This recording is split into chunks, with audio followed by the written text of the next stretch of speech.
अस्सलाम वालेकुम, आदाब मेरे तमाम तेलंगाना और करीमनगर के वासियों। आज फिर एक मरतबा आपके सामने हाज़िर हुआ हूँ। यूट्यूब चैनल हक़ की आवाज़, सच की आवाज़, ये हमारा यूट्यूब चैनल है। छोटी सी कोशिश है कि आवाम के मसाइल को हुकूमत तक पहुँचाएँ और बेझिझक आप लोगों के मसाइल को इंशाल्लाह पहुँचाते रहेंगे।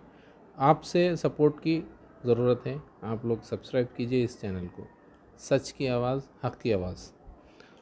आज दो अहम मुद्दे हैं। एक है करीमनगर के अंदर पेशेंट्स की तादाद में आहिस्ता आहिस्ता फिर इजाफा हो रहा है। तेलंगाना की सारे अज़ला में आप जानते हैं कि कुछ ना कुछ पेशेंट्स कोविड-19 के आ रहे हैं। तो हकीकत में टेस्ट कितने हो रहे आज तक हुकूमत आवाम को बता नहीं रही है, और फिर उसका क्या रिज़ल्ट है वो भी हमको मालूम नहीं हो रहा है। तो हम हुकूमत से मुतालबा करते हैं कि टेस्ट आखिर अब तक कितने हुए और फिर कितनी आवाम को इस परेशानी में मुब्तला होना पड़ रहा है। क्योंकि जब से लॉकडाउन खुला है इकनॉमिकली तौर पे भी बहुत आवाम बैकवर्ड हो चुकी थी, और फिर आवाम के ज़रिए से जो टैक्स गवर्नमेंट को जाता उससे भी रुकावटें बहुत सारे 2-3 महीने में हमारी हुकूमत पूरा लॉस में चल रही थी। तो बहरहाल जितने भी चीज़ें आवाम को पहुंचाने की थे, आवाम तक न्यूज़ पहुंचाने की थी, उसमें थोड़ा क्लियरिटी नहीं आ रही है।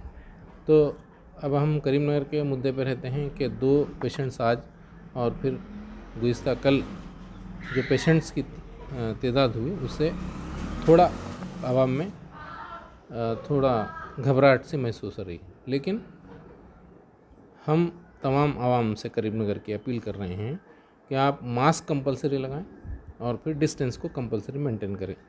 इसलिए कि हम डिस्टेंस मेंटेनेंस में थोड़ा लापरवाही कर रहे हैं और फिर मास्क लगाने में भी लापरवाही कर रहे हैं। तो मसाजिद को जितने भी लोग जा रहे हैं अल्हम्दुलिल्लाह अपनी जानें मारें और फिर अपना मास्क लगा कर जा रहे हैं। बार बार इमाम भी अपील कर रहे हैं। और दूसरी चीज़, एक्सरसाइज करने के जिम्स हुकूमत अभी तक नहीं खोली है। तो हुकूमत से जितने भी वर्जिश करने वाले, एक्सरसाइज करने वालों का है वो जिम को खोले, क्योंकि और खोल सकते हैं। जिम एक सेहत को एक सेहतमंद बनाने के लिए एक अच्छी प्लेस है, और फिर जितने भी लोग वहाँ जाते हैं अपने स्टैमिना को बढ़ाने और फिर अपने स्ट्रेंथन करने के लिए जाते हैं। तो हुकूमत का जो भी मुतालबा है आवाम का, वो जायज़ मुतालबा है, इसको कंपलसरी ओपन करना चाहिए। और फिर हैदराबाद के अंदर जो TV5 के रिपोर्टर कोविड-19 की वजह से जिनका देहांत हो गया, उनके लिए भी हम हमदर्दी का इजहार कर रहे हैं। वो बेचारे नौजवान था जिसका इंतकाल हो गया।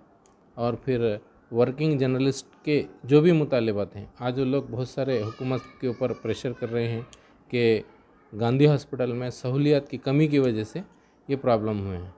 उनके रिपोर्टर के भाई का भी जो कहना था कि वहाँ पर पेशेंट को देखने वाले डॉक्टर्स भी डरे हुए हैं, दूर से पूछ रहे हैं, ना इसकी बात डॉक्टर तक जा रही है ना डॉक्टर की बात इस तक आ रही है। तो इस तरीके से वर्किंग जर्नलिस्टों का मुतालबा था कि ज़रूर गवर्नमेंट उसकी तरफ केयर करे, क्योंकि अभी तक मिनिस्टर्स या CM साहब या फिर डिप्टी CM साहब या होम मिनिस्टर साहब जाकर गांधी हॉस्पिटल का मुआयना नहीं कर रहे हैं। तो उसके ऊपर कैसा आवाम में खिदमत का जज्बा, मतलब जो भी डॉक्टर्स है, जो भी वहाँ का स्टाफ है, उनको जो है सो ज़िम्मेदारी का एहसास बार बार दिलाना ज़रूरी होता है। तो ज़रूर ज़रूर गवर्नमेंट इसकी तरफ ध्यान दे कि आवाम जो भी जा रही है, बाज़ लोगों का तो यहाँ तक कहना है कि सफाई का कोई इंतज़ाम नहीं है, बाथरूम्स का इंतहाई कम इंतज़ाम है, और फिर कई पेशेंट्स को 10 दिन में डिस्चार्ज कर रहे हैं। और जो है सो एक तो सुने में ये आया कि बहुत सारे पेशेंट्स बढ़ने की वजह से अब गवर्नमेंट ये भी सोच रही है कि स्टेडियम जो लिए थे उसको भी उसका भी इंतज़ाम। लेकिन हेल्थ मिनिस्टर साहब का कहना है कि अभी हमारे पास 2000 बेड्स भी बाकी हैं। खैर ये थोड़ी क्लियरिटी नहीं हुई है, तो हम हुकूमत से और होम मिनिस्टर से और फिर हेल्थ मिनिस्टर से भी मुतालबा करते हैं कि ये रोज़ाना या डे बाय डे, एक दिन वो मिनिस्टर एक दिन ये मिनिस्टर जाकर ज़रूर गांधी हॉस्पिटल का मुआयना करें। और फिर करीमनगर के भी हेडक्वार्टर में जो सिविल हॉस्पिटल है वहाँ पर भी कोविड-19 का टेस्ट किया जा रहा है। इसकी तरफ भी मिनिस्टर, हमारे करीमनगर के मिनिस्टर हो या फिर दूसरे हेल्थ मिनिस्टर हो, वो भी करीमनगर डिस्ट्रिक्ट में ही आते हैं, तो उनको भी जाकर मुआयना करने की ज़रूरत है। और देखा ये जा रहा है कि जहाँ जहाँ भी रोड्स की इनाग्रेशन या कोई भी गवर्नमेंट के कामों का इनाग्रेशन की जगह मिनिस्टर्स खुद अपना मास्क नहीं पहन रहे हैं और डिस्टेंस को मेंटेन नहीं कर रहे हैं। तो उन लोगों से भी पुरज़ोर आवाम की तरफ से मुतालबा ये है कि ख़ुद अमल आप लोग करें ताकि आवाम पर असर पड़े। तो ये चंद बातें थी, आप लोगों के सामने रखना ज़रूरी समझा।